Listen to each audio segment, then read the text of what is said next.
November 6th meeting of the Common Council to order. I will ask our clerk to call the roll to determine a quorum. Alderperson Probst. Here. Reinke. Here. Rote. Here. Vitale. Here. Weigel. Here. Barzak. Excused. Chaplesky. Here. Haas. Here. Lysick. Here. May. Here. 9 present, 1 excused. We have a quorum. Our pledge this evening was scheduled to be led by Alderperson Probst, but she has generously yielded her time to Troop 594. Come on up, guys. From Village at Manor Park. They are going to be leading the pledge tonight. So please stand and join them.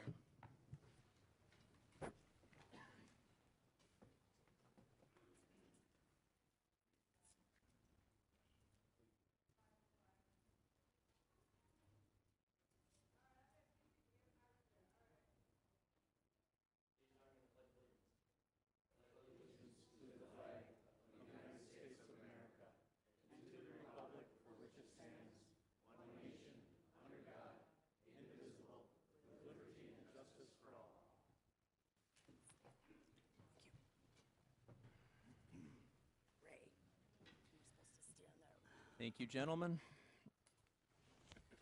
We have 4 items up for public hearing this evening. I'll ask the clerk to read public hearing number 1. A hearing on the improvement of West Rogers Street from South 56th Street to South 60th Street, West Madison Street from South 60th Street to South 65th Street, and portions of intersecting streets by concrete reconstruction with miscellaneous walk, miscellaneous driveway repair, storm sewer relay, sanitary sewer relay, water main relay, building services, and utility adjustments. Mr. Peter Daniels. Thank you, Mayor Devine. All right, this is the public hearing for both Rogers Street and Madison Street. Here are the procedures I'm going to go through tonight. We're going to discuss the project scope and the cost. I'm going to go through the assessment rates and methods of payment. Then we'll have comments and questions from the Common Council, and then we'll have comments and questions from citizens affected. Then the public hearing will be closed, and the project will be referred to the Public Works Committee later tonight, and then the final decision would come back to the full council even later tonight. So here are the limits for Rogers Street from 56th to 60th, although we are not doing the cul-de-sac that we did when we did 60th, so actually we're kind of stopping a little short there. And then here's Madison Street from 60th to 65th Street. Here's an old aerial photo from 1949, which does show the original 1927 concrete pavement that is still out there and is 89 years old now and is still in service. The only difference being that it is now covered with some asphalt that was put down in 1973, but that pavement is still, Rogers, did I say Madison? This is Rogers Street. So here's some pictures from Rogers Street. Like I said, the concrete paving is from 1927. And the asphalt on the surface here is from 1973, so 89 years old, the pavement total, and then the asphalt's 43 years old. Here's some more pictures. There are far too many potholes and cracks to fill anymore. Routine maintenance is very difficult and expensive. Severe pavement deterioration. And then here is Madison Street. This also photo taken in 1949. This concrete pavement was put in 1928, so that's now 88 years old, and it's still out there. It's still in service. It's underneath some asphalt, a layer of asphalt that was put down in 1975. Here's some more pictures of Madison, concrete paving from 1928, so it's 88 years old. Asphalt resurfaced in 1975, so that's 41 years old. It has open, raveled alligator cracks, we call them. They've broken the pavement into pieces about the size of my fist. And here's some more pictures. There are far too many potholes and cracks to fill, as I said before. We did try seal coating this street in 1998. We did that free of charge to the residents, but we did receive a lot of complaints when we did that. And at this point, it would be too far gone to try and seal coat it again. But not only above the ground, below the ground, there are some problems. These are actual photos. This is on Rogers Street, I believe. I mean, there's big gaps and holes in the pipe. It's kind of a wonder how it actually still flows. But what we are proposing is new water main on both streets. The existing water main is from 1910 to 1914, so it's 102 to 106 years old. We would put in new copper water pipes to to replace the public portion of the lead service up to the curb stop valve. We would not be going on private property and replacing the private lead pipes that go up to the house. New storm sewer would be installed along with the laterals installed to each home for future sump pumps. The existing storm sewer is from 1918 to 1926, so it's 90 to 98 years old. New sanitary sewer would be installed. The existing sewer is from 1909 to 1911, so that's 105 to 107 years old. And then new street lighting poles and cable. The existing cable was put in 1970. Rogers and Madison Street would also include the complete removal and replacement of all deteriorated curb and gutter, all the pavement, all the sidewalk, all the carriage walks, all the driveways. So this would mean that on-street parking during construction will have to be provided on neighboring streets. On-street permits would not be needed. You could park within 2 blocks of your house. The police would increase patrols. The police would know not to give tickets. And then further, if anyone has disabled, these disabled identification permits or disabled plates, they would be allowed to park at disabled parking spaces, which we would put up at the nearest adjacent street for any residents with either of these 2 stickers. We did conduct some traffic counts and speed studies on Rogers and Madison in October of 2016. The traffic study did not really reveal a significant speeding problem or a significant problem with cut-through traffic on either of these streets. Here's what we did find. On Rogers Street, we only counted about 300 cars a day, which is well under the ideal limit of 500 cars a day. The average speed was 19.9. The 85th percentile speed was 24.6. That's the speed that 85% of the people are going. The speed limit was 25, so really no speeding problem on Rogers. Madison Street, daily count was 923 vehicles, which is still under what is usually considered acceptable to residents. The average speed was 21.7. The 85th percentile speed was 27. Speed limit was 25. Usually we look for at least an 85 percentile speed of 28 for it to be considered a problem that could be solved. But that being said, the city would consider traffic calming measures such as a traffic circle or chicanes, which is what you're seeing here, or curb extensions or pinch points, chokers, to slow traffic speeds if the majority of residents support them. That's only if the majority of residents are in favor. Research has shown that some of these design tools are much more effective at lowering speeds than a warning sign or a stop sign, which is mostly ignored, or the use of infrequent law enforcement, which we can't promise that the police will be out there very often at all. And then traffic calming also includes traffic circles. They have been shown to reduce speeds by about 10%. Pinch points, like you see here, have been shown to reduce speeds by about 4%. So if the majority of people want something like that, we could certainly talk about that, but we aren't seeing, just looking at the numbers, a significant problem. The project will also include sustainability benefits. The gravel used will be 100% recycled crushed concrete from old pavements instead of mining new gravel. Recycled fly ash from coal electric plants will be used in the concrete to reduce mining for new concrete mining for new cement by 30%. New asphalt will be made from 20 to 35% old recycled pavements to reduce mining and drilling. And new LED streetlights would be put in to reduce electricity use by 66%. Our goal is to save as many of the trees as possible. Trees are good. We would actually try to arc the sidewalk around the trees and actually narrow the street just slightly to give the trees a little more room, give their roots a little more room. The trees do intercept the rainwater. They do help the runoff soak into the soil at a slower rate. This takes the pressure off our storm sewers and allows for the renewal of groundwater. The trees do provide a host of other benefits, such as improved air quality, reduced air temperatures in summer, and increased property values. So we're going to do everything we can to save the trees that are there. This is a picture of a typical finished project with a new concrete surface, new curb and gutter, and new sidewalk. Here is the cost of the project. This is both streets together.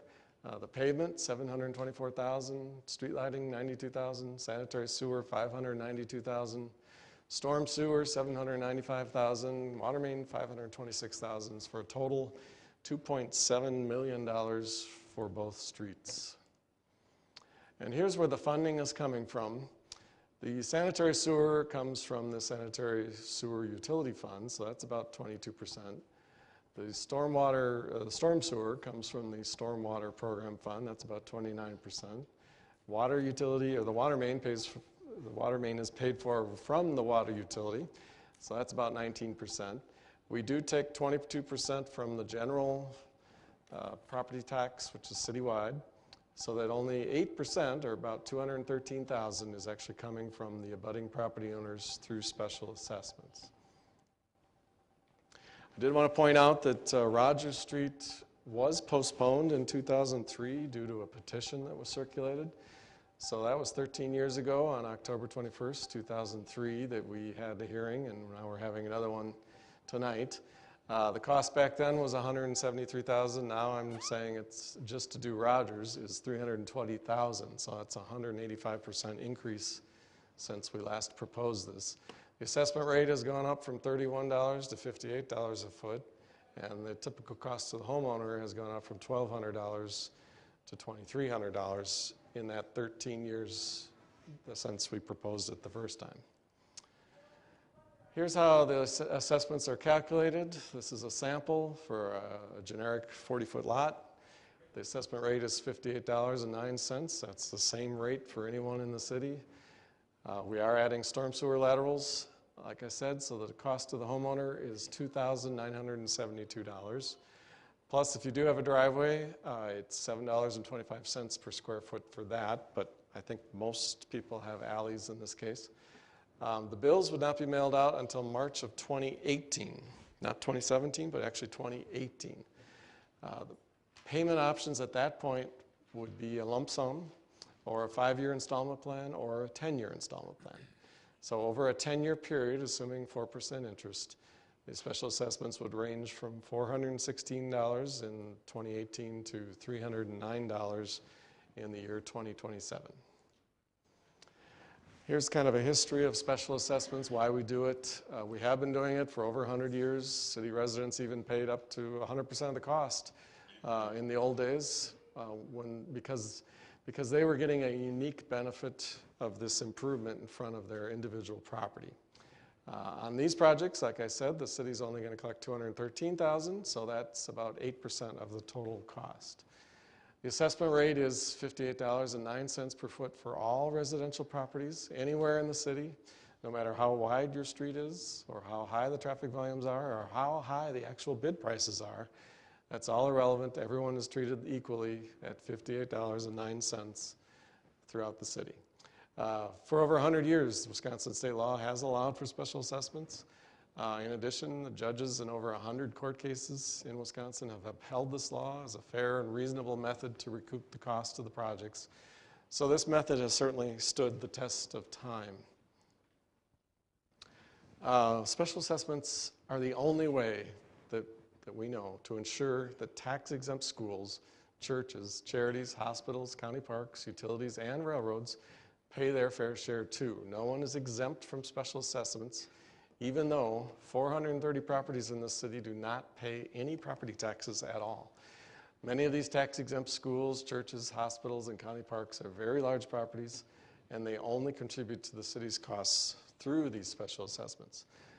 Businesses, corporations, and manufacturers pay a higher assessment rate to ensure that they contribute their fair share. So their assessment rate is $72 to $87 per foot compared to the residential rate of $58. And a case in point, Victory Outreach Church in Madison will be paying $10,000 in special assessments, even though they do not pay any property taxes for most of their properties. This is a map. All the shading you see are properties that have paid a special assessment in the last 10 years. So you can see that most of the properties, I mean, over here there's not so much, but most of these properties have been shaded because they have paid a special assessment in the 10 years. So everyone is paying their fair share. Just about everyone in the older part of town has paid once, twice, even 3 times over the 100 years that the city has been around. So everyone is paying their fair share. I wanted to point out too how it works on a corner property. There are 20 corner properties on Madison and Rogers that are being charged for the longer side of their property. And in addition, there are 43 properties that have paid for alleys in the last 10 years. But this is not unusual. There, in fact, are 10,000 parcels out of the total 19,000 parcels in the city that do pay for more than one side of their property. So the majority, or 55% of residents, are paying for more than one side. And of that number, 3,400 out of the 19,000 are paying for more than one street, and 7,000 out of that 19,000 are paying for their street and their alley. So the sample assessment on a long side goes like this. If you have a 120-foot long side, assessment rate's the same, $58.09. That comes to $6,900. But we take 60% off, so we subtract $4,100, leaving a cost of $2,788 to the homeowner. Then I just wanted to mention the reason for the 4% interest, if you're on the payment plan, is that the city does borrow the funds for this project, and the city pays interest to these municipal bondholders over the next 10 years.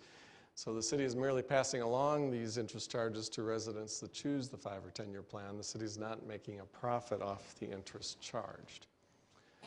So at this time, if there are any comments or questions, they will now be heard. Thank you, Mr. Daniels. Are there any comments or questions from the Common Council? Mayor Devine. Alderman Weigel. Pete, you mentioned the lead water laterals. It's been a topic of conversation lately. So the city's going to replace the portion the city owns up to the curb stop. Correct. And I'm just wondering, I know sometimes when we do work in neighborhoods, it behooves the residents to maybe subcontract or contract to have them do the rest of the work. Would this be an opportunity for that kind of thing where they would reach out to essentially the city's contractor to say, hey, as long as you're doing that much, there's an economy of replacing the rest of the lateral that's the property owner's residence up to their home so they can be 100% sure on that? Is this something we've done? Possibility. I don't know. The contractor may or may not want to do that. We don't force them to do that. Right, so I understand that. You can certainly ask and see if he's offering a fair price. I mean, we do have some money that we're going to develop a program to do that citywide as well, but that could be a while. So let's say the city contractor isn't interested or just is not in the price range. Would there be economy of regardless having a residence have their own, or another contractor do it? I'm thinking as long as the connection at the street is open. I guess that's where, to my way of thinking, where it might be cheaper. It would probably not happen at the same time because they'd be stepping on each other's feet. So it would probably be a two-step process anyway. That the city's contractor would finish, and then the plumber would have to come. It could be arranged to do it at the same time, but it'd be problematic. Maybe, okay. yeah. I just wanted to ask. Thank you. Thank you. Any other questions from the Common Council? Mr. Mayor. Alderman Vitale. Mr. Daniel, I'm vividly familiar with the Roger project 13 years ago. The fact that that time, the one person, she went out, to have a petition drive to stop the construction of the road project, which I felt at that time myself was not really appropriate, because I knew for what you're showing that today, people in the same block, they're going to pay over 180% for their project. So the road was worse then, but today is a lot worse, So I'm glad to finally, after 13 years, it came to life again. That's all I have. Thank you. Any other comments or questions from the council? Seeing none, are there any members of the audience with comments or questions? If there are, if you could come up to the microphone and please give us your name and address. My name is Teresa Redondo, and I'm a part of the project on Madison Street, 6014 West Madison Street. My husband wasn't able to make it here, but just recently we had to pay like $10,000 just for the half of the alley. And of course, Victory Outreach had to pay whatever they paid for the other half of it. And so now we're still paying that. not to use guys directly, because we paid you guys out, but we still have to finish regrouping. And you're talking about putting another, I want to say, a burden on us. Yes, we're a company, but we're not a company that makes $1 million. You know what I'm saying? We work with kids in the community and stuff like that with the gym there. So I would have to say that's difficult for us right now. We did the parking lot that was asked of us. We did inside the building, and I mean, just taking loans on a house for it, and then the alley, and now you're adding another loan to us, basically. And so I would have to say it's in our time, for that time right there, that section of Madison Street is going to be a burden on us. So that's pretty much where we stand on that one, whether it matters or not. But, you know, I wanted to be able to come and say how, you know, how much we've already paid out, because just for the parking lot was almost 20 grand. So. Thank you. Does anybody else in the audience have comments or questions on public hearing number 1? Yep, go ahead.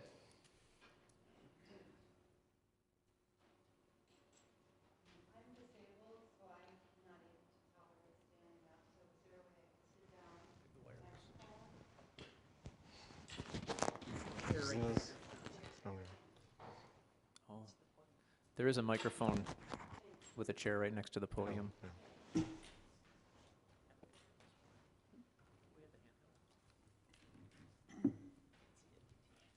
Good evening, everyone. Good evening. I understand. Can we get your name and address, please? Oh, I'm sorry. That's okay. My name is Sheila Sandor, and the address is 6307 West Madison. My fiancé is not able to come here because he is also disabled. He has a broken back. I am disabled. I am not able to walk more than a half a block. I am not able, I have a car that I can drive. I have a parking, I have disabled parking. We're puzzled as to how we're able to feed ourselves, go shopping because of our physical limitations. I don't know, you said that there'll be extra parole around. You just said one thing and then you contradicted yourselves with another thing, that you don't have the police to patrol, but yet you will be able to patrol this area at this time.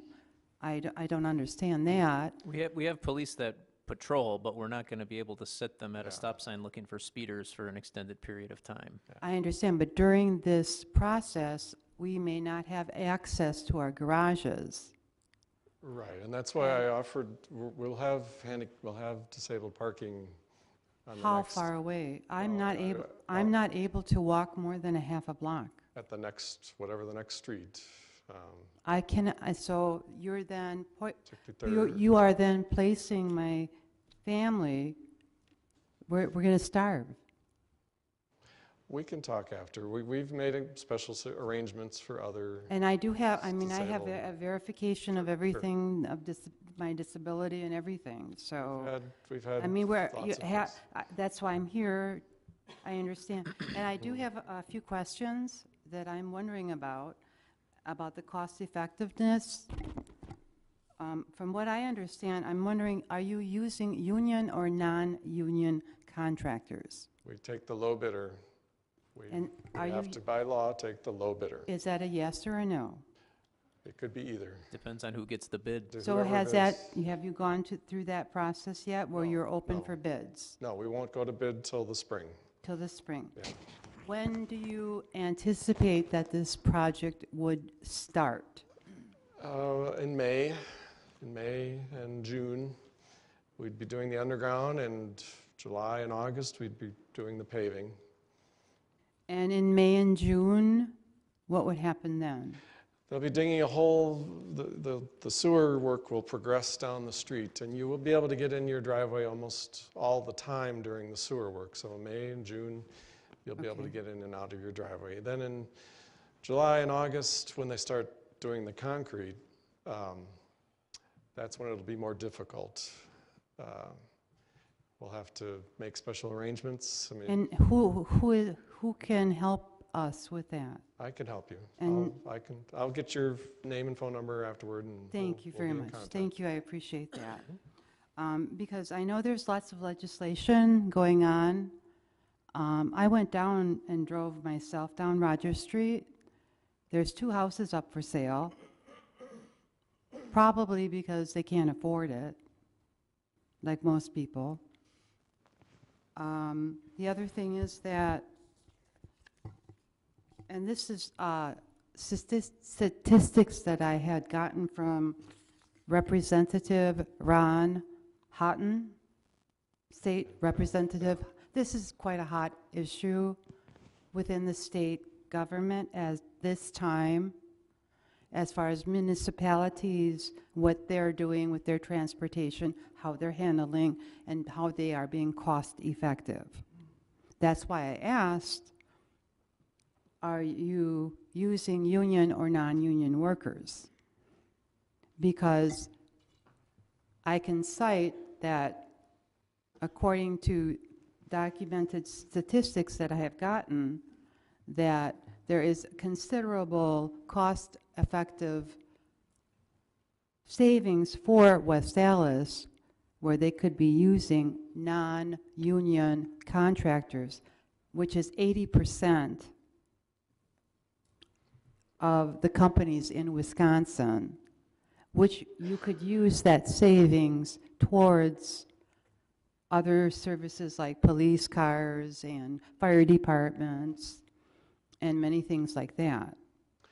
I wonder, has that been considered? Well, actually, the state has repealed the prevailing wage law in 2017, so It is, we will not be paying prevailing wages as was required by state law. okay, So I think that will actually open it up to a lot of non-union contractors okay, to bid on it, because we won't have any wage rates. They can pay their employees whatever they want to pay their employees. We're not dictating anymore okay, because the state was making us do that. yes, So yes, the legislature did repeal that. Yes. So I think this will open the door for more non-union, but ultimately we will take the low bidder, and it may end up being a union guy if he can have the lowest okay, quote. okay, But we will take the cheapest bidder because that is state law that we have to. okay. So- Well, and I appreciate that, thank you.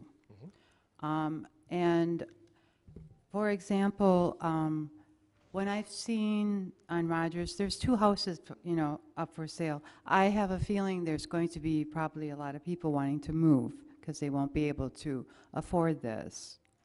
And in our situation, since we may not, it will be quite a burden. My fiance has a broken back. I've been disabled for 10 years. I'm under doctor care. We're on limited incomes.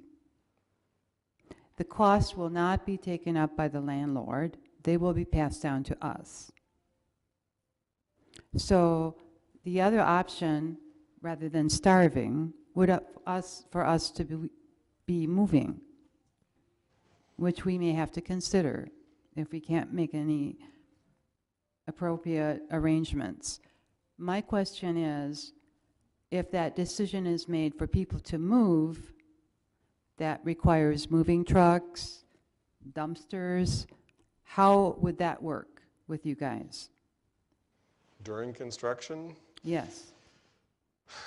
well, Or would you recommend that be all taken care of before construction? we can make special arrangements and get people in. I don't know if we can get an 18-wheeler in there, but No, not an 18. But yeah, well, I mean, there'll be trucks. The contractor will have trucks going in there. There'll be gravel down if you Yes, wanna I've driven down, Yeah, if you I've wanna- driven down streets. if you want to get a truck in there, we can probably get a truck in there. Okay, Yeah. and then again, we could work with you on that? Yes. Okay, all right. And you would suggest, if we do decide to move, to do that ahead of time, before the project would even start? Or is this still waiting final approval? Tonight, they'll vote on it tonight. The vote, okay.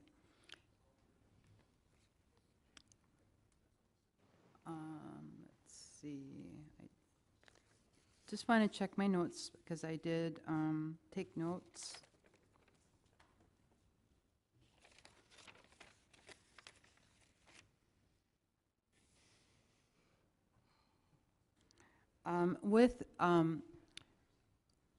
We got a letter from our landlord that said that the cost will be passed down to the tenants. Now, I don't understand if the bill is going to be in 2018, how is it that he will be passing any cost down? That's a very good question. Yeah, the bills will not go out until... Is that like a fear-mongering kind of letter from a landlord? The bills will not go out until May of 2018. And I know that rental properties, they can actually write that off on their taxes. So, yeah, I have a lot of questions about that. Okay, so as far as that goes, the bill will not even come out until 2018. That is correct. Okay, so if that goes to the landlord, who will pass it on to the tenants? Okay.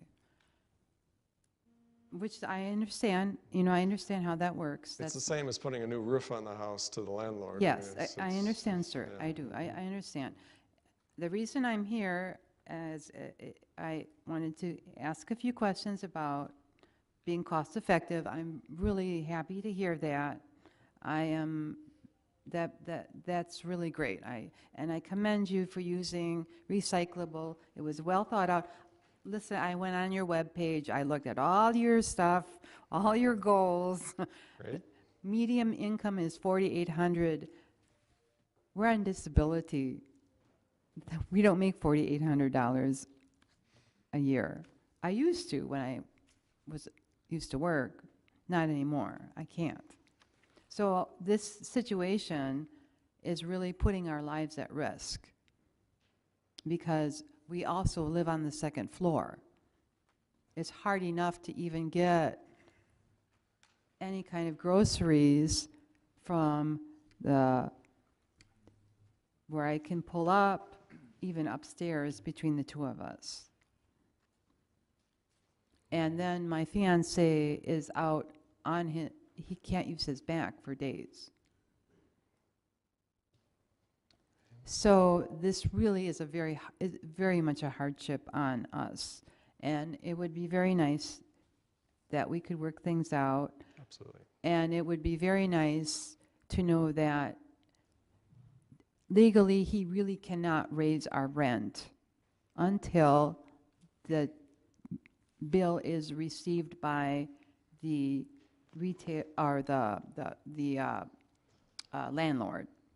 Is that correct? That's really a civil matter between your Yeah. landlord and you. The city can't tell a landlord how to run his property. Okay, okay. But the bill is coming out in 2018. That is correct. Okay, and he chose not to come here. I assume so. Yes. Yeah. Again, I wanted to thank you for this opportunity, and can I stay Yeah. and we'll I'll- talk I'll a meet bit you in the later? hallway. Okay, I'll meet thank you you in the very hallway. much. Thank you. Are there any other people in the audience that have comments or questions on this item? Do I need to sign in here?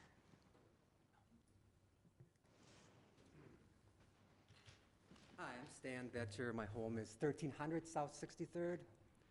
In my letter, it states that you'd like us to connect our gutters to the storm sewer. Would this be done underground to the storm sewer, under the sidewalks? Yes, we're going to put a pipe to the lot line, right? Well, no, actually to the sidewalk. You would have to hire a plumber to do the rest of the part.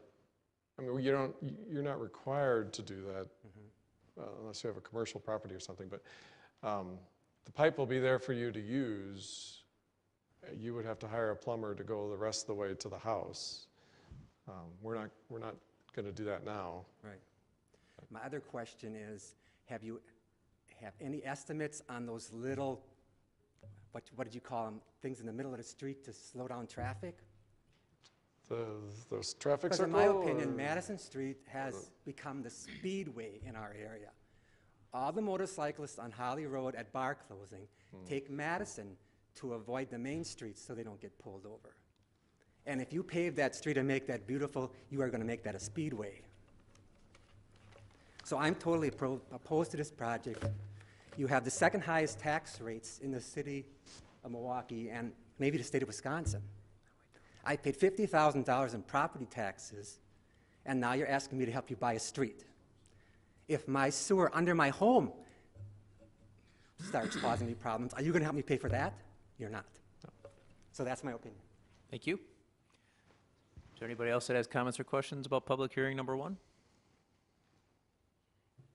Okay, seeing none, we will close public hearing number 1, and I will ask our clerk to read public hearing number 2. A hearing on the special use permit for Crimson Way Church, a proposed religious institution to be located at 6125 West National Avenue. Mr. Stiebel? Thank you, Mr. Mayor. The public hearing this evening for the church on the 6 Points neighborhood, because it's a church, it requires a special use. The current building was a former bank, and then it was currently used as an Army recruiting station. And the Army recruiting function, I think, will still continue in there until about August of 2018. But because the church has requested a special use, that's the purpose of the public hearing. Obviously, they'll do their normal Sunday services of about 50 to 100 people. And then Wednesday night, and then Bible studies as it goes on. Typically, a facility like this will require about 23 parking stalls, 13 are provided on-site. But they have made arrangements with Father Gene about 400 feet away to provide an additional 10 parking spaces. As you may be aware, Epicos Church is in the area, and they have reached an agreement with Wells Fargo Bank to provide additional parking at that location. Technically, when we require parking, if they're within 800 feet of a public parking spot, we will allow them to count that additional parking. The Plan Commission has reviewed this, or will be reviewing this at their December 12th meeting, and we've received no objections to date. If you have any additional questions, I or a representative of the church would be glad to answer them. Thank you, Mr. Stiebel. Are there any comments or questions from the members of the Common Council? Mayor Devine. That's a tie. It's your district, you go ahead. Hey, go ahead. Well, it's. I've received a number of calls from businesses in the area who are deathly afraid of their parking again. If anybody's been there in the morning with Epcos Church, on Sunday morning, there's no place to park.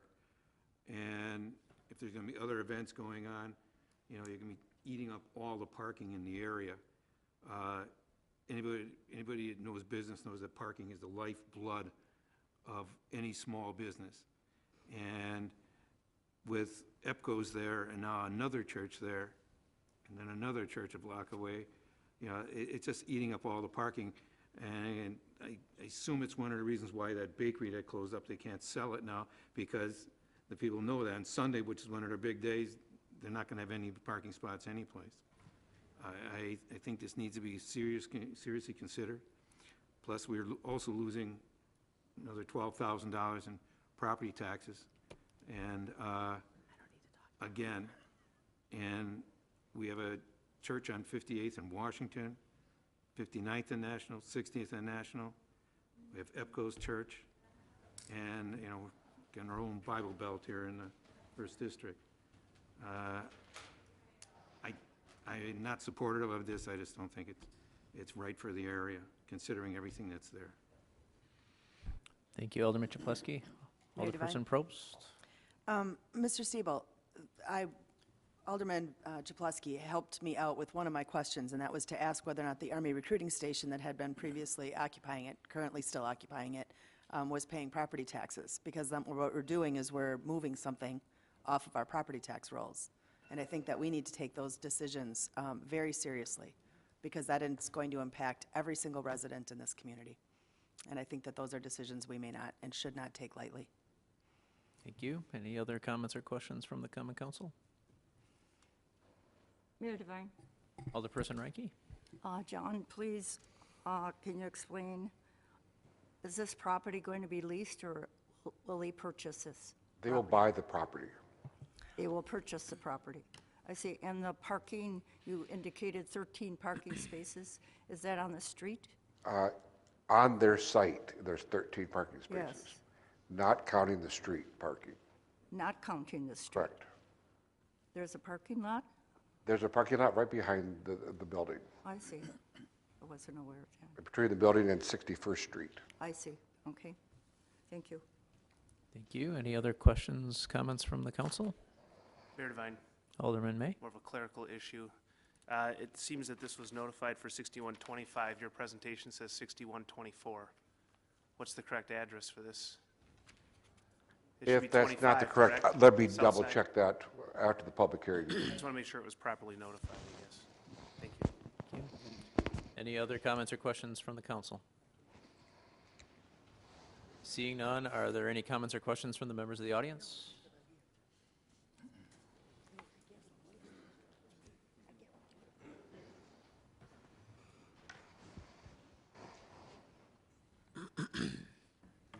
Hi there. I'm Mark Arsopke. I'm the senior pastor for Crimson Way Church. I actually live in New Berlin, but we are, so I live at 3870 South Spruce Road, New Berlin, Wisconsin. First, I just want to say we are so grateful for this opportunity to be here and present this before you.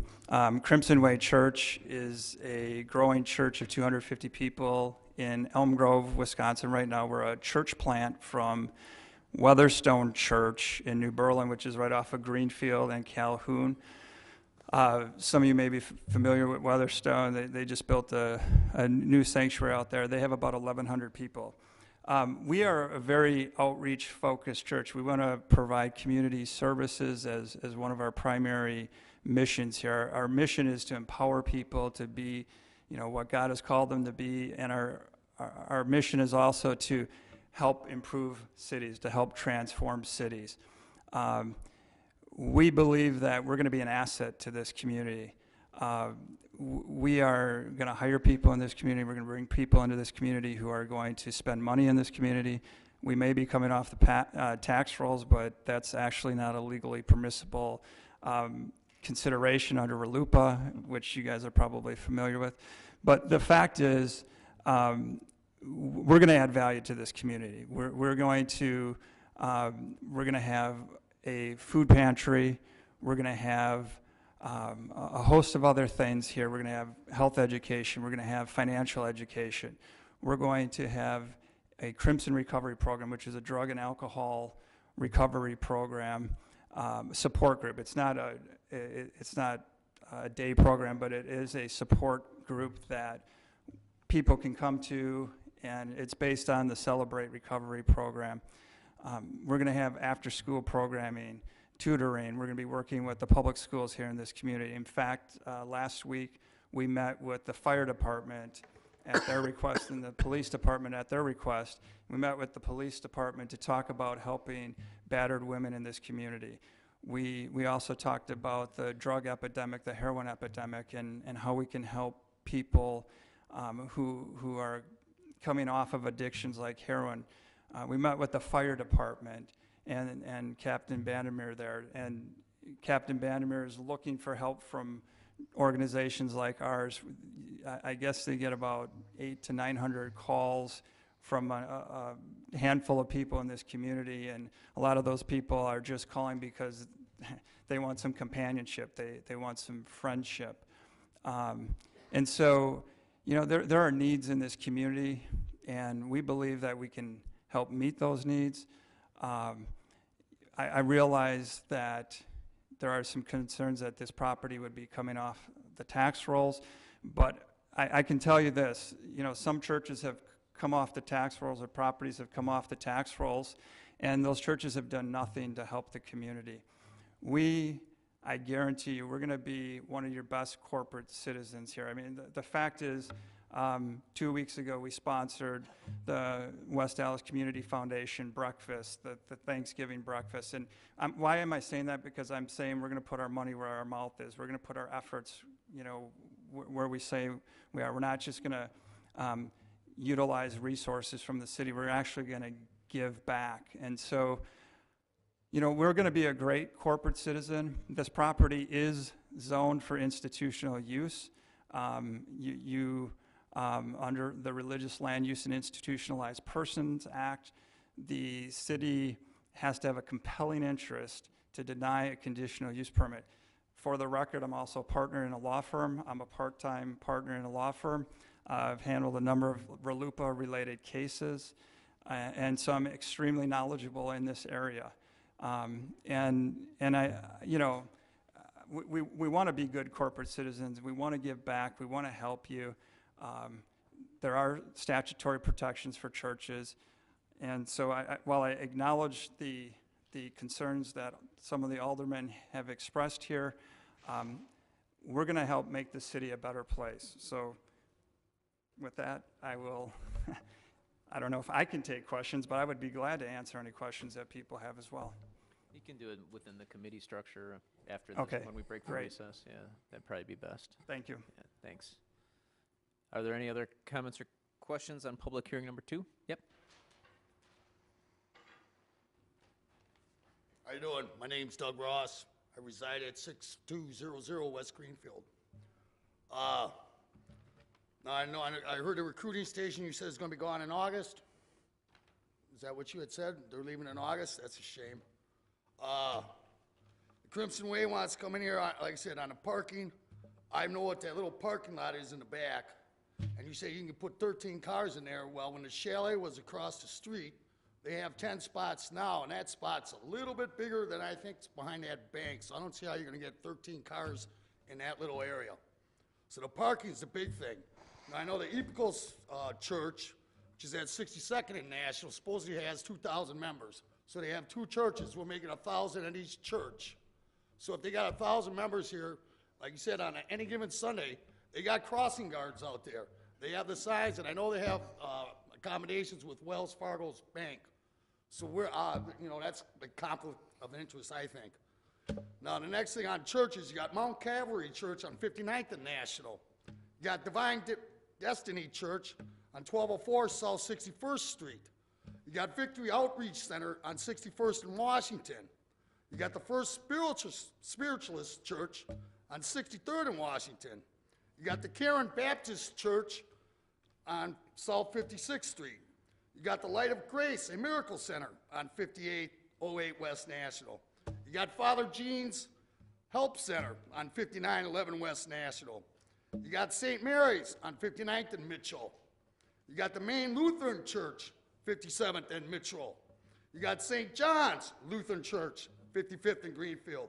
You got Walk in the Spirit Ministries Church on 6420 Mitchell. You got Epicals Church on 62nd and National.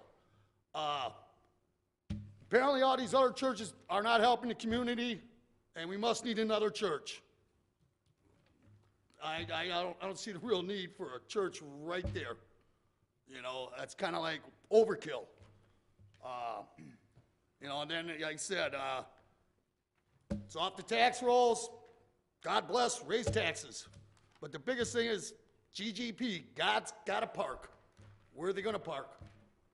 You know, GGP, God's got to park. Where's he going to park? You know, they say you have a membership of 250. That's 13 spots. Where'd you say the other one's going to get? They're going to go on to Walgreens? I don't know if they talked with Walgreens. I don't know if they made arrangements with Wells Fargo. You know, that's just overlapping on that. They're going to compete against each other's congregation, their members.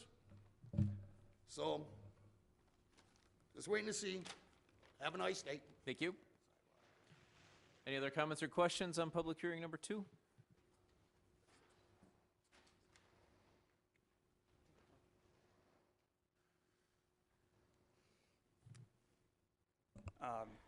Just want to address the parking thing. I apologize for not addressing that before. So we do have an agreement. We have a parking agreement with Father Jean's for 21 parking spaces. So under the statute, the parking statute, the zoning code, we're required to have 23 parking spaces based on our proposed use. We have 13 on-site spots, and there's the parking lot. You can go out there and count them. They're there, I guarantee it. They're marked parking spots. So those are there. Then we have, so we need 10 more under the law, and we have 21 more to accommodate that. So we actually have more than what we are required by law to have. Those parking spots are close, and the reality is we're not planning on having a huge church in this spot. Epicos actually has at least 3 locations now, but the fact is we don't anticipate that this church will be a huge campus. In fact, at the point that it becomes big and it's a traffic concern for people, we would probably look at finding a bigger spot if we needed it. But our focus is really on helping the community. We're community outreach focused. Parking is not an issue. We actually have 18 spots within 3 feet of our building as well alongside of the road. So hopefully that addresses the parking concern. Thank you. Any other comments or questions on this item? Yeah, with Father Jean's parking, Father Jean's gonna close down now? Father Jean's Help Center, what is he gonna use for parking then? If you're gonna be taking his spots, what is he gonna be using? Mayor, I mean, I think Mr. you should Ro- address direct to you, and address that to the council. Yeah, you got to address to us. That's all Well, right. if he said that he's gonna be using Father Jean's parking spots, what is Father Jean's gonna do? And some of this discussion can take place during the committee when we break for recess, Oh. because this is just really for questions. No, no problem. I mean, you I'll can, address that question. Father Jean's is open Monday through Friday from 9 to noon. It's not a church, it's a clothing outreach center. So literally, it's open 15 hours a week. The other, however many hours, 100 and some hours a week, it's closed. So its parking lot is probably one of the most underutilized parking lots in the entire city of West Dallas. are there any other comments or questions on public hearing number 2? Okay, seeing none, we will close public hearing number. I guess we do have more on public hearing number 2. You can line up if you'd like.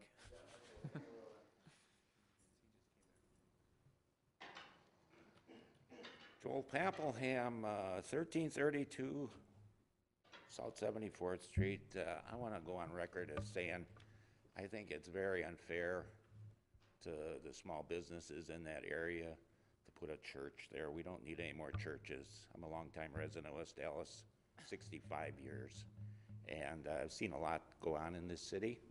And first we had in the 80s, we had all those discount stores. They were just taken over. Not discount stores, resale shops. So there was, I'm pretty sure there's a limit on that now. But that's a really sharp-looking building, I think, architecturally. And I think it would be better utilized for something other than another church in our city of West Dallas. I don't know exactly what, but as I remember it, when that area was being developed, and then the Walgreens store was going in, and those new condos they put in down there, and refurbishing of that church, the Epica Church. As I understand, it was trying to be developed into something other than a magnet for churches. Now, I don't got anything against people's faith and religions, but I know personally, I have an office space in the city of Milwaukee, and to get my zoning permit with the city of Milwaukee at that time, I have a church right across the street from me. And of all the neighbors in a somewhat depressed area of the city of Milwaukee, the only one that complained about me was the church. And they said, what kind of people would I bring having an office representing the High Ground, which is a Vietnam memorial in Neilsville, Wisconsin. I wanted to have an office there, which I do have. And they're the only complainers. They held me up for 6 months. And the people that come to the church, they have a food pantry Wednesdays and Saturdays. And being right across the street is the bus stop, right where my office is. And they leave all their paper goods and all their foam containers. They get a free meal over at the church every Wednesday and Saturday. And these people come in from all over. Mainly homeless people. I don't know, I don't think we need that in West Dallas, any more homeless people.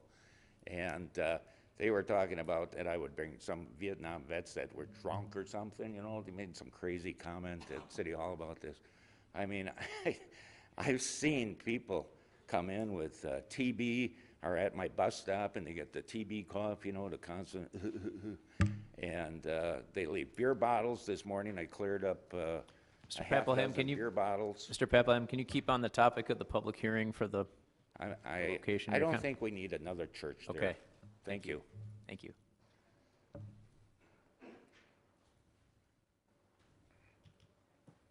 Hi, everyone. My name is Larry Hoskins. I live at 2433 South 118th Street. I pretty much lived in West Dallas my whole life, all along Greenfield Avenue, and I actually was, about 11 years ago, I was going to Weatherstone Church, and then about a year ago, Crimson Way started in Elm Grove, and since I've been there about this last year, I should maybe start in the beginning. About 10 years ago, when I walked into Weatherstone Church originally, I actually was diagnosed with a heart condition because I had been drinking so much. And I really didn't have a hope or a future for myself. I really didn't think I had anything going for me. I knew nothing but destruction for myself, really. And so 11 years ago, I pretty much have been, my life has been completely changed on that day. And for the last year, being at Crimson Way Church, I'm just amazed when people come in, just to see them crying like that day, like I was crying 10 years ago. And so I'm super excited about this.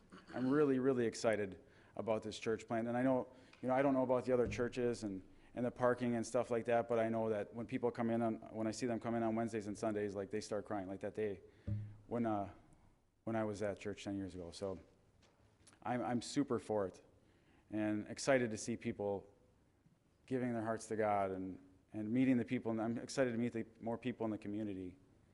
So thank you. Thank you. Good evening. Jessica Gonzalez, and I live in Brookfield, Wisconsin. I am the executive director for Crimson Charities, which is the outreach component for the building. I've been doing nonprofit for 15 years, and I'm excited to be working inside the church to be offering job training, home ownership education, financial literacy, and I'm excited to partner with the local businesses like Wells Fargo, Johnson Controls, and some of the other businesses to offer the residents of West Allis better opportunities to be able to train them, to be able to teach them computer literacy. We met with Lieutenant Johnson at the police district, and we talked a little bit about the domestic violence incidences happening in the city. We look forward to doing some outreach and tying the church into that and offering some healing in that regard. I've done that in the past. And we also talked about Liberty Heights Park, and we talked about some of the youth activity that's happening there. And I'm happy to be working with youth in the schools to be able to partner and mentor them and keep them busy with our center. I'm really looking forward to possibly having a youth publication during the summer and having our youth employed and working and connected with the community, with residents, and with our businesses. I just wanted to go on the record saying that I've done this for a while, and I look forward to doing it with the city of West Allis. Thank you. Does anybody else have comments or questions on this item? Mm-hmm.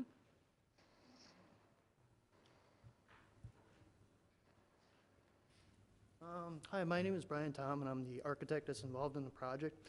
Just wanted to address the parking issue that is there. Now, the 13 stalls that are on that site right now really are from an addition that was done 10 years ago. So those are existing parking stalls. We're not making them up. They were allowed once before. As far as the other parking, he does have 21 other additional parking stalls that he can put parking on. We have on-street parking. Yes, they're open for anyone to take. That is a given. But a lot of the parking numbers that are coming up really are kind of off of your guidelines as far as how many parking we need for that. And I think we're trying our best to achieve the parking without having to go to street parking. You know, we're trying to do it in alternative ways. Thank you. Any other comments or questions on public hearing number 2? Mr. Mayor. Alderman May? John, can you back up in your presentation there? Did you mention any daytime services or daytime programming occurring at this facility? Yes. And what types were those? Adult Bible education. All evening, it looks like, and Sunday morning? Is that correct? Mm-hmm. Okay. And the reason I asked is Father Jean's, unlike the parking that's available for Epicos, which is being rented or leased from across the street, kitty corner, Father Jean's is a couple of blocks away from here. And in my experience as a traffic engineer, people will always take the path of least resistance to get where they want to go. And my concern, and I'm not on the committee, which is what, and my co is not here to kind of pitch on this one, is with the parking being located 2 to 3 blocks away, I have a concern that it's actually going to be used. Instead, I have a sense that the street parking is going to get taken up or other parking lots. And so I just want to make sure that the committee adequately addresses those concerns. Thank you. Thank you. Mr. Mayor. Alderman Vitale? Yeah, sometimes we have to kind of remember the fact that in Washington, you know, they do pass laws, bills, where really, you know, sometime in the past we had some issue with gun stores, you know, they open up, and we don't really have any control, but we have control over a businessman when they do try to open up place within our within the state, you know. But the fact that is, I'm not happy with, you know, with the churches, you know, but the fact that is, there is no ruling. We can talk as much as we want. We can talk as much as we want. There's a federal laws between church and government. So the fact is, we wasting, in many cases, our time to deny the church to go on 61, I believe it's 12, West National. You know, really, we not really have any control about that at all. We cannot deny it because that's a church. We can't do anything about it. Let's be realistic. I'm not happy, like what I heard and what I know, we lose tax basis, but the fact is, we're wasting our time. We do. We have a Apico where 1,000 people came in. They didn't comply with the parking ruling, you know. I mean, there wasn't enough room for all those people that patronize or they go to their churches, Apico on Greenfield Avenue. There is not. They all park on the street. They go on residential side streets, on and on. So, I mean, it's not the issue. We have so many churches. I understand that. I'm not happy because we lose tax base. But the fact is, we can't even deny this applications. We can't. We're just talking, really. We're wasting time. Thank you. Thank you. Are there any other comments or questions on public hearing number 2? Seeing none, we will close public hearing number 2. And I will ask our clerk to read public hearing number 3. A hearing on the special use permit for Curtis Ambulance, a proposed ambulance service facility to be located at 5100 West Lincoln Avenue. Mr. Stiebel. Thank you, Mr. Mayor. The 5100 block of West Lincoln is a combination of buildings that have been rebuilt over the years with a number of buildings. And you may recall that about a year ago, Curtis Ambulance came before the city for the same site for a special use. They did not occupy it. As a result, the special use lapsed, and that's the purpose of the hearing again today, is to have another hearing. The site's zone manufacturing, but an ambulance is allowed as a special use. Obviously, it's a 24-hour, 7-day-a-week operation. 4 parking stalls are required for their particular operation. 42 are provided on the site. 2 additional things that we're going to be requiring this year that we did last year, as an increase in emphasis on trying to improve the image of the city. We're asking the owner of the property to paint all the doors that are currently different colors to have one unified theme on that site, as well as to enclose the dumpster. We require a 4-sided dumpster enclosure on all properties, And we also require the pole sidings to be removed. And they've agreed to that. And with all those site improvements, the Plan Commission reviewed this in November, recommended approval. And we've received one objection to date, and that was from, I believe, the owner of a 12-plex to the south over sound. And Curtis Ambulance has agreed to not start their siren until they're at least 2 blocks away. If you have additional questions, I'd be glad to answer them. Thank you, Mr. Stiebel. Are there any comments or questions from the Common Council on this item? Mayor Devine? Alderman Weigel? John, if I understand correctly, so they had been approved to occupy and the clock ran out on it, or did you? Correct. So that's what triggered this, and now we're able to get even more than we asked for last time, we were able to get last time with the exterior improvements and the removal of the sign. Well, we had the sign removal before, but we're going to do that again. What we didn't have was the painting of the doors. Okay, okay, thank you. And the owners agreed to do that. Sounds like a win-win. Thank you. Thank you, Alderman Weigel. Any other comments or questions from the council? Mayor Devine. Alderman May? John, has Curtis Ambulance, and I apologize, I didn't quite catch it. Did you say they are occupying the building now, or they did not? And is that the reason that it wasn't the status? Okay. Because, yes, because they left it vacant for that 12-month. Thank you. And it expired. Alderman Haas? Thank you, Mayor Devine. So, John, this is, I think, confusing. You're saying that Curtis didn't occupy. We're seeing pictures of Curtis ambulances parked on that property. It appears that they are occupying it. What's the status? I will double check on that. I'm not sure if they were trying to get it prepared to be used or if they're actually using it. I was unaware if they're currently using it. Thank you. I will check that out before committee. Any other comments or questions from the council? Seeing none, are there any comments or questions from the members of the audience? Seeing none, we will close public hearing number 3.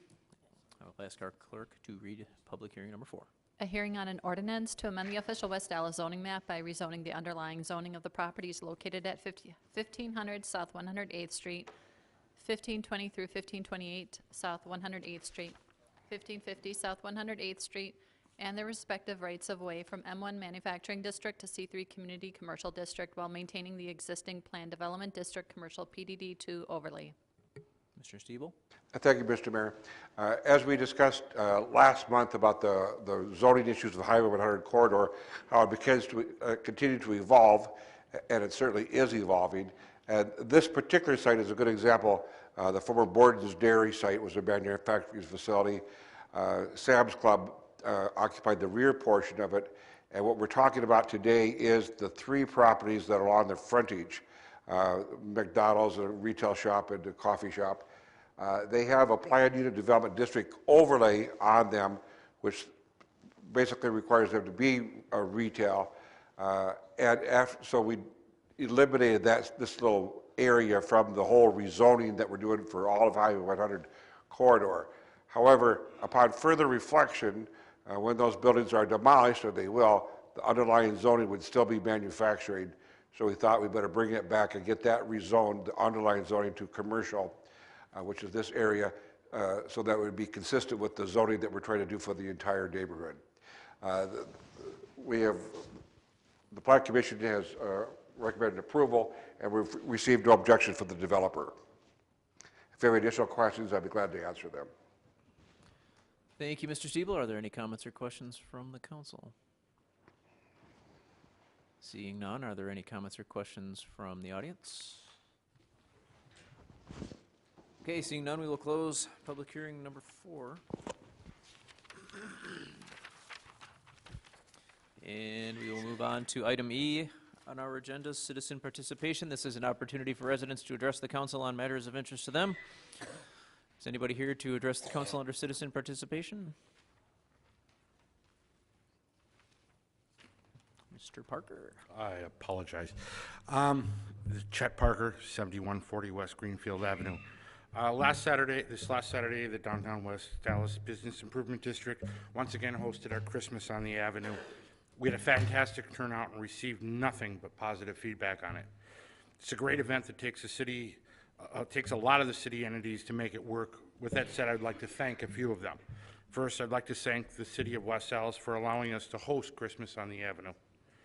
Public Works for all the barricade, no parking signs, and traffic cones. The West Allis Police Department for handling all the parking and traffic issues during the event. West Allis Communications Department for all their work in putting together a video of the event. The West Allis Celebrations Committee for hosting our Santa's Cafe. West Allis Swing Street Big Band for live music entertainment. The West Allis Christmas Parade for providing free hay rides. Cross Point Church of West Allis for supplying our visitors with free hot chocolate and s'mores. Mayor Dan Devine for participating in our magic show, even though you didn't get cut in half. We would also like to thank our volunteers who make this event work, the Milwaukee Chargers, the Boy Scout Troop 580, Epicos Church, our family and friends, and a special thanks to all the sponsors and participating businesses. Last but not least, our staff who coordinates everything and makes our events happen in such a seemingly smooth and perfect fashion. Thank you and happy holidays from downtown West Allis Business Improvement District. Thank you. Does anybody else wish to address the council under citizen participation? My name is Bernie, and my last name is Jennings, and I live at Lamplight, and I've been here for about a year, and I attend, it's Aggie's Coffee Shop, and I would just like to ask you, my friend Joel had to leave, and I would like to ask if you would recognize the birthday, December 13th, is at Aggie's. We can do that. Thank you. Does anybody else wish to address the council under citizen participation? Okay, seeing none, we will close citizen participation. We will move to item F on our agendas. Our standing committees will be meeting during recess. Those room numbers are listed on page 2 of your agendas. Item G, the mayor's report. I want to quickly thank Mr. Chet Parker for stealing the first half of my mayor's report and thanking all the different groups. You summed it up much better than I could have, so it was really an excellent event. It was decent weather, a lot of community spirit, and a lot of pride went into this event. I also want to thank Jarrell, the 5-year-old from Hoover, who helped me light the city Christmas tree. I also want to congratulate David Bandemir from our fire department. He is receiving a Healthcare Hero Award by the Biz Times.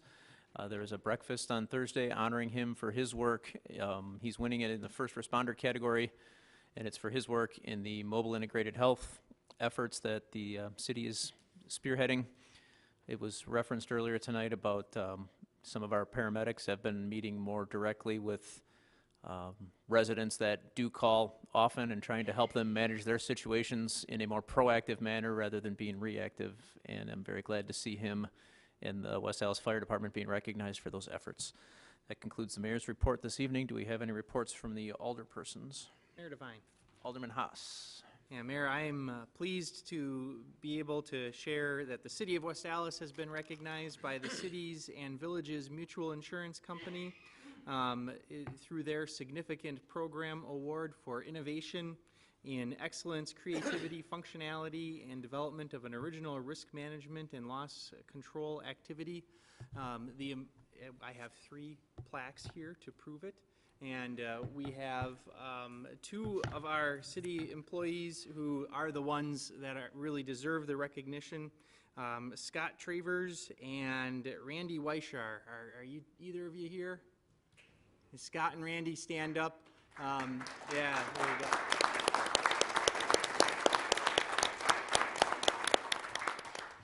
And Scott was able to develop an all-tube dolly helper and a grease catcher to help make things work better at Public Works, and Randy developed a sanitary sewer magnetic lid remover. More great ideas just to make things work better and safer, and somehow the city gets these plaques. I think you guys should probably get them too, but congratulations.